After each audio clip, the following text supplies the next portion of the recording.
Bonsoir la famille, j'espère que vous allez bien. Bienvenue dans cette nouvelle vidéo.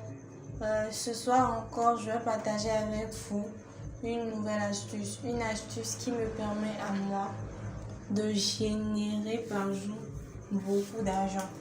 Donc, c'est une astuce que j'ai longuement étudiée et cette astuce concerne le hockey sur glace.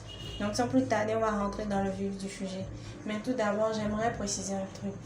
Pour ceux qui n'ont pas encore leur compte inscrit avec le code promo FODINA, n'hésitez pas. Je ne sais même pas ce que vous attendez. C'est l'un des meilleurs codes promo FODINA qui vous permet d'avoir chaque vendredi et chaque lundi des avantages, des bonus qui vous permet au premier dépôt d'avoir un avantage de 200%, un bonus de 200%. Et dans l'une de mes vidéos, j'avais montré comment vous inscrire avec ce code promo là. C'est très facile.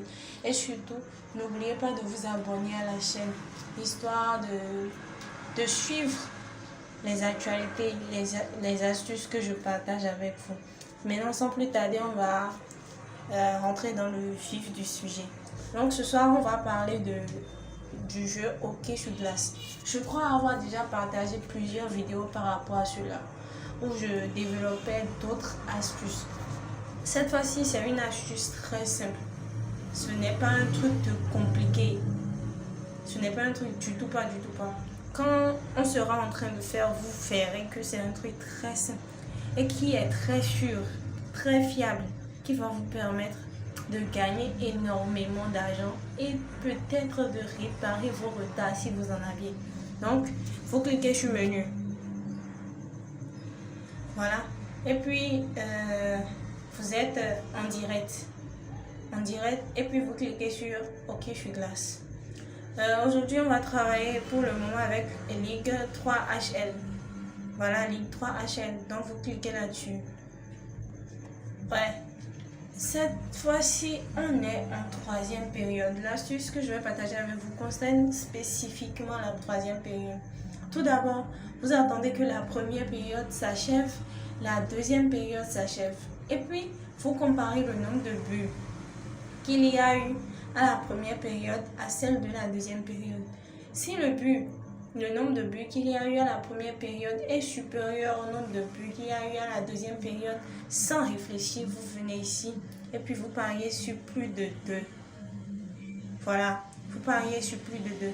Dans le cas contraire où le nombre de buts de la première période est inférieur au nombre de buts de la deuxième période, il n'est pas conseillé de faire le pari. Vous quittez le jeu. J'espère me faire comprendre. Donc je vais reprendre. Et le seul critère que je recommande, c'est cela. Il n'y a pas de comparaison de quote. Non. Il suffit juste de comparer le nombre de buts à la première période. Ici, on a 5 buts.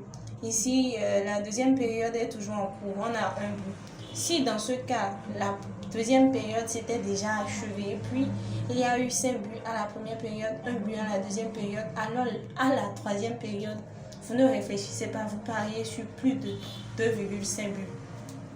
C'est aussi simple que ça. Donc, pour la pratique, je vais faire un effort et faire une vidéo par rapport à cela.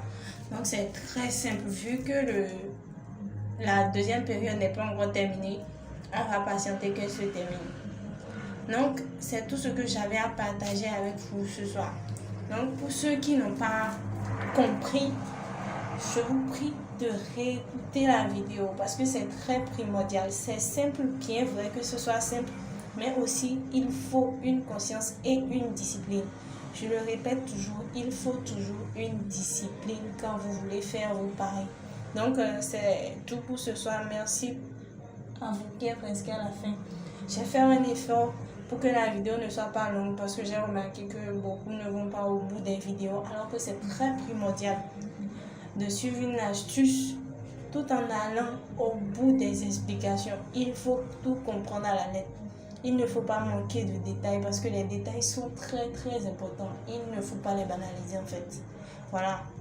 Merci à vous tous et bonne soirée.